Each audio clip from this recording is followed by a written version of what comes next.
Magandang gabi po sa inyong lahat. Sa pasimula, sabihan niyo nga po yung katabi niyo, magbago ka na. Parang may isang nasimangot Parang gustong sabihin sa nagsabi sa kanya, ikaw ang mas dapat magbago.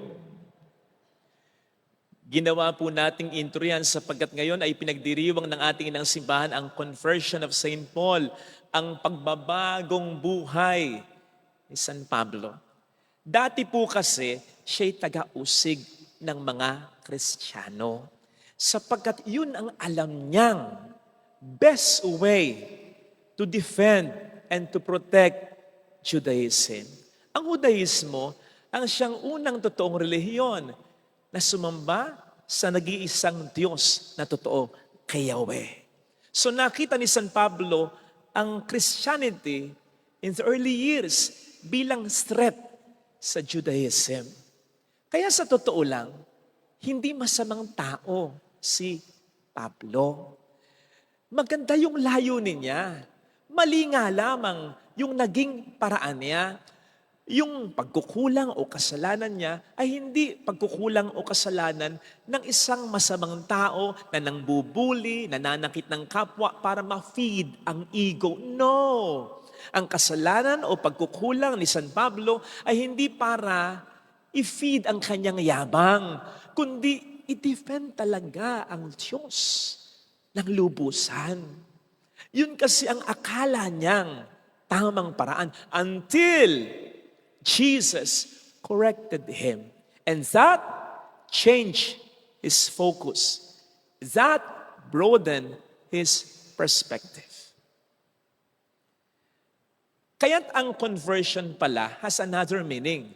Ang isang meaning nito ay yung mula sa pagiging masama, papunta sa pagiging mabuti. Pero another meaning ng conversion ay becoming better. From being good to becoming better. From being better to being best. And from being best to becoming perfect as the Heavenly Father is perfect. Yun naman ang sabi ng ating Panginoong Jesus. Di ba? Kaya, yung intro natin kanina, magbago ka na. Hindi biro yun. Totoo yun. Dahil habang tayo napupuhay, may room for improvement. Hindi pa naman tayo nasa langit. Nasa lupa pa rin tayo. May mga kahinaan at kapintasan pa rin tayo. May dahilan pa rin para patuloy na magbago. Yung mga taong hindi na nagbabago at ayaw nang magbago, mga patay na yun. Oo. Kaya kapag may narinig kang nagsabi, ganito na ako hindi na ako magbabago. Puin mo, sabihin mo, buhay ka pa ba? Ay, makapatay ka na. Habang tayo nabubuhay, dapat tayo'y nagbabago. Kung tayo'y mabuti na, siguradong meron pa tayong ibubuti pa. Kaya, kamusta na ba tayo? Are we becoming or getting better each day? Tayo ba ay mas bumubuti araw-araw o nakontento na tayo sa kung ano ang kalalagayan ng ating buhay? Don't get me wrong.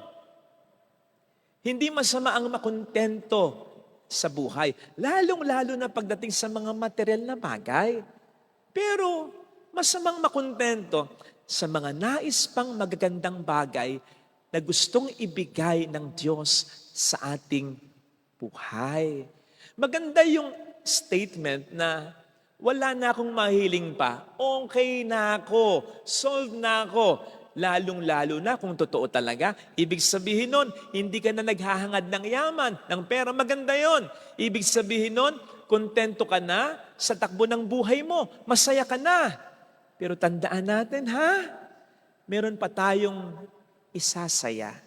Di ba't ang sabi ng Panginoon, ang buhay na gusto niya na ipagkaloob para sa atin ay buhay na ganap, kumpleto sa saya hindi kuripot ang Diyos. Kung bless ka na, mas ibe-bless ka pa rin niya. Kaya, magandang makontento sa buhay, pero wag mawawala ang excitement sa buhay, realizing and believing that God has something new to offer you araw-araw. In connection with this, maganda ring matanggap na natin yung mga pangit na nangyayari o nangyari sa buhay natin. At least, yung pangit na nangyari sa pananaw natin.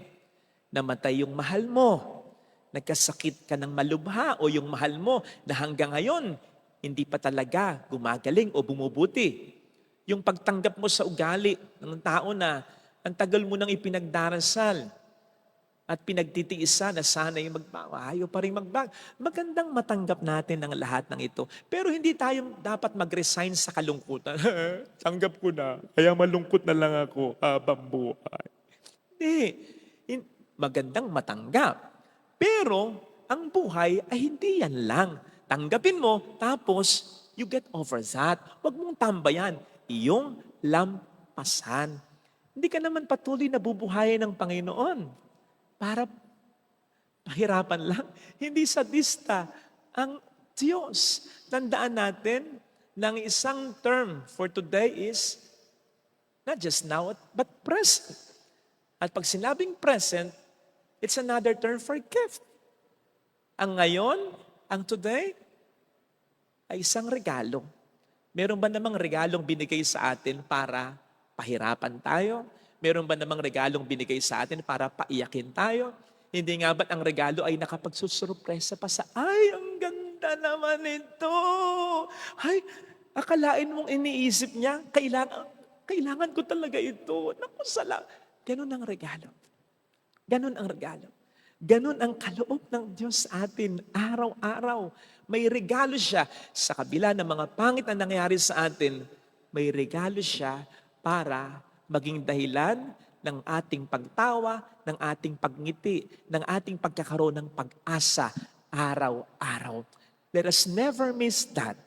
We'll be missing that kung nakapako tayo sa kalungkutan. Kung pagkising pa lang sa umaga, imbis na ngumiti, isimangot na at ang iisipin na, ano naman kayang kamalasan ang naghihintay sa akin ngayong araw?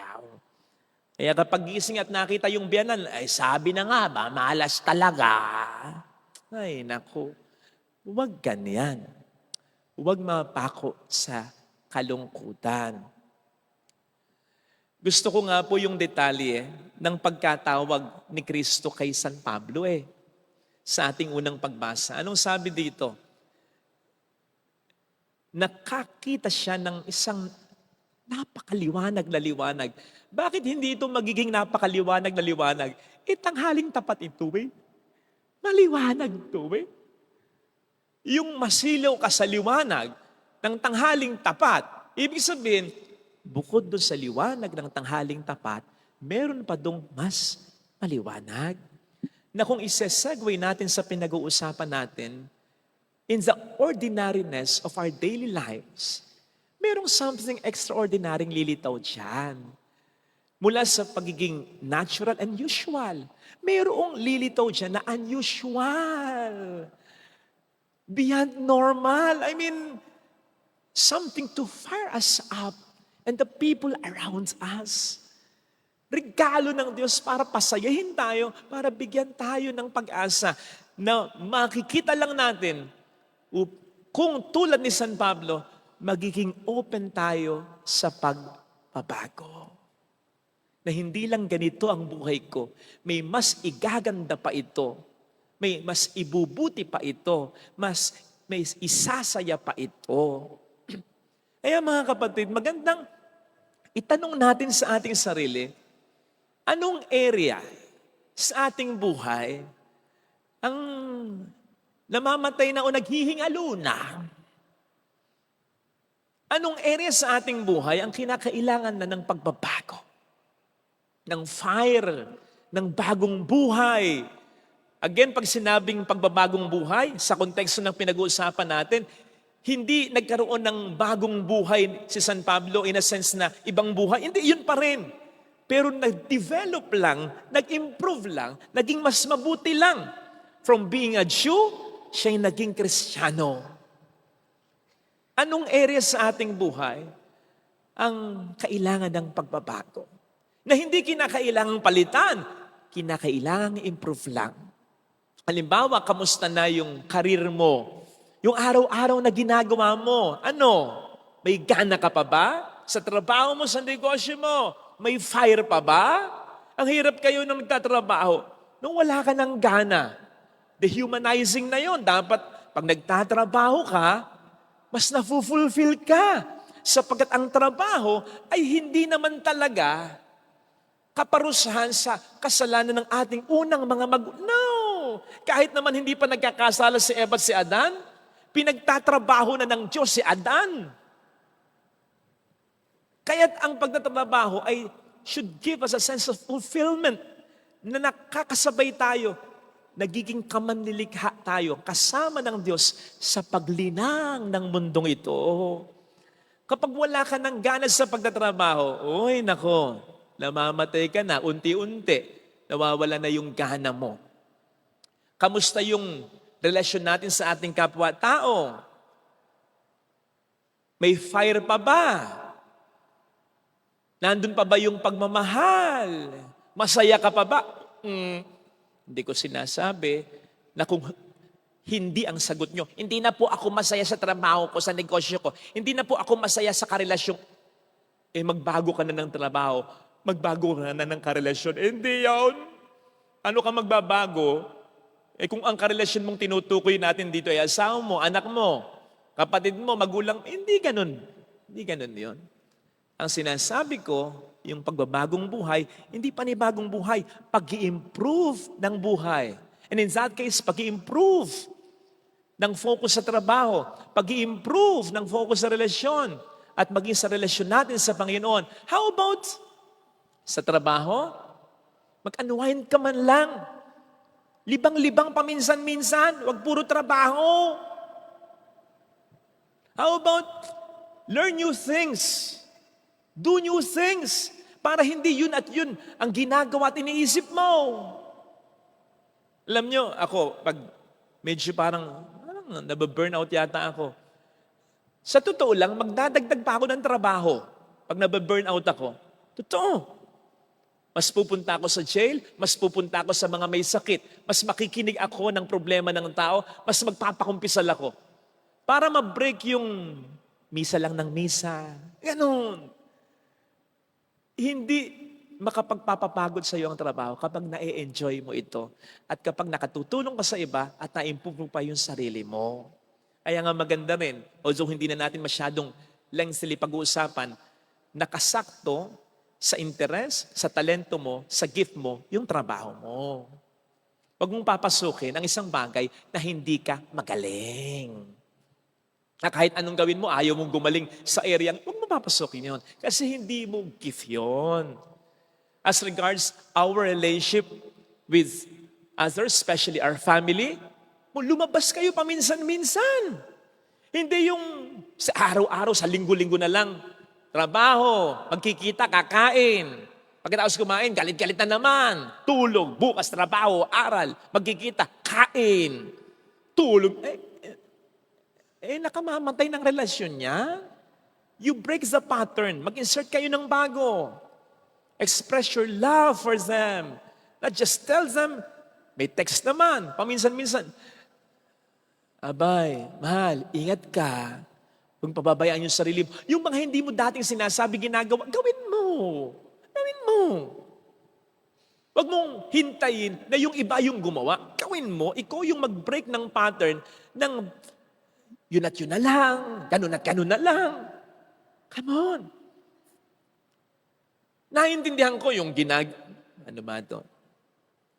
Yung expression ng pagmamahal ng bata kayo. Pwedeng pagtanda nyo, hindi na ganon, masagwa na yon.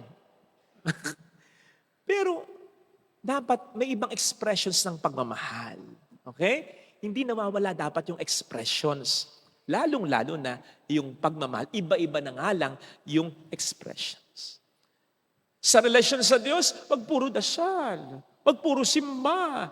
Gawa-gawa rin. Galaw-galaw bago pumanaw. Bago pumanaw ang pananampalataya. Sapagkat ang sabi ni Santiago, patay ang pananampalataya na walang gawa.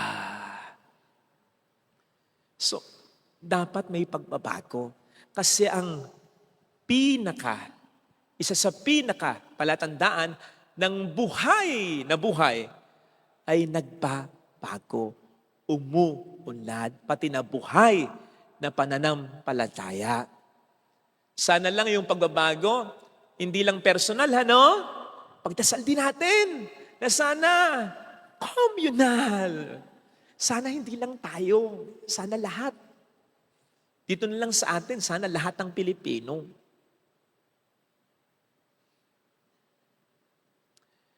Kamakailan ay palabas sa Family Feud. Ang tanong ay, according to survey, saan pinakamagaling ang mga politiko sa atin? Alam niyo nauna sa survey?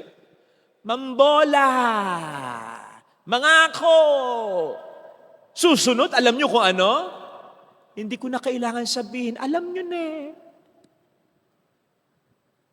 Mangurakot. Dati nang ganyan, di ba? May nabago ba? At sa tinagal-tagal kong umuuwi sa amin, San Miguel, layo nun San Miguel. Tuwing Lunes o tuwing Martes, sa buong buhay kong nagtatravel ako, umuuwi ako, tuwing Lunes, Martes, hindi pa ako naka-encounter ng isang araw na ang lahat ng nakita kong jeepney driver nagbaba ng tama sa gilid ng daan. Wala pa. Kahit one way lang one way lang, wala pa. Lagi sa gitna. Makaatsan pa man ako, isa lang. Sa 10, isa lang. Mula dito, lalo na dito.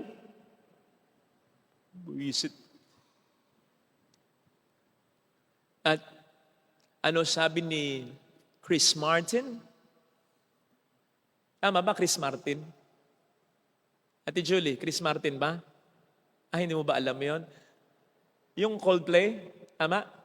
Ano sabi ni Chris Martin? Parang, we have seen some traffic. Nakakita na kami ng maraming traffic. But you have number 1 in the world. Kalaga! Number 1 tayo. Hindi ko alam kung alam niyang nandoon nanunood yung presidente natin. Parang ang sabi ng presidente gano'n, Nung kinasabi yun ni Chris Martin, parang hindi niya, parang sinasabi ni president, hindi ko naririnig. At hindi ko rin naranasan. Ay, joke lang. Siyempre, kailangan niya mag-travel ng mabilisan at marami siyang ibang ginagawa. And for safety, okay lang na mag-helicopter talaga. Okay lang. Ay, nako. And yet we clamor for change. Pagbabago. Gusto namin umulad. Pagbabago. Yun at yun pa naman din ang hinahalal ninyo.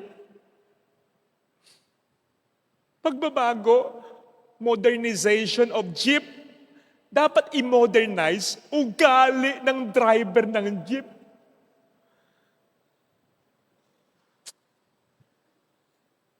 May caption nga, di ba, sa mga memes na ganyan, only in the Philippines, only in the Philippines. Proud pa ba tayo? And yet, we clamor for change, for progress, for development. Tapos hanggang ngayon, ganon? How can we soar like an eagle if we behave and think like a chicken? Unless, accepted na natin na tayo chicken. How can we change something that we don't hate? Paano natin babaguhin ang isang sitwasyon we have become comfortable with? Diba? Ang sabi nga ni paring Thomas Edison na nag-imbento ng ilaw na nagpaliwanag lalo ng ating buhay. Discontent and restlessness. Restlessness and discontent are the first necessities of progress. Dapat may dapat hindi tayo makontento Dapat hindi tayo maging komportable eh. Kasi kapag tayo nakukomportable na, hindi na, kontento na, wala na talagang pagbabago. Ganon din sa spiritual life. Nakita niyo kung paano nagbago? Yung prodigal son, puro na lang, wala akong makain dito. Buti pa yung mga alipin sa bahay. Nagkaroon siya ng matinding discontentment sa kalagayan. Ayoko na to. Dapat magkaroon tayo ng ganun sa buhay eh. Ayoko na nang niloloko ko yung asawa ko. Ayoko na nang nagsusugal ako. Nagnanakaw na ako dahil dito. Ayoko nang magdroga. Sinisira ko ang buhay ko. Ayoko na nang lagi ako napapagalitan ng magulang ko. Pagbubutihin ko na yung pag-aaral. Ayoko na ng ganitong relasyon. Pagsisimula na sa akin yung pagbabago. Ganun lang magkakaroon ng pagbabago.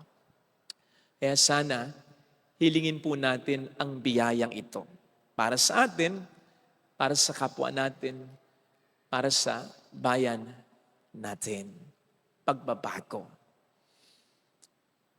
Huwag po sana tayong makontento, lalong-lalo na kung meron tayong pagkukulang at kasalanan ha. Dapat punan ang pagkukulang na yan. Dapat ituwid ang kasalanan na yan. At huwag rin tayong makontento kahit na sa ating pamumuhay sa kabutihan. Lalo pat may ibubuti pa naman. Hindi lang po ang masama ang dapat na magbago para maging mabuti.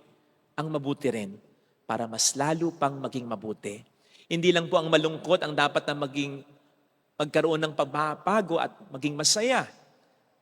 Kahit ang masaya na rin para mas lalo pang maging masaya. At hindi lang po ang nawawala ng pag-asa ang kailangan magbago upang magkaroon ng pag-asa.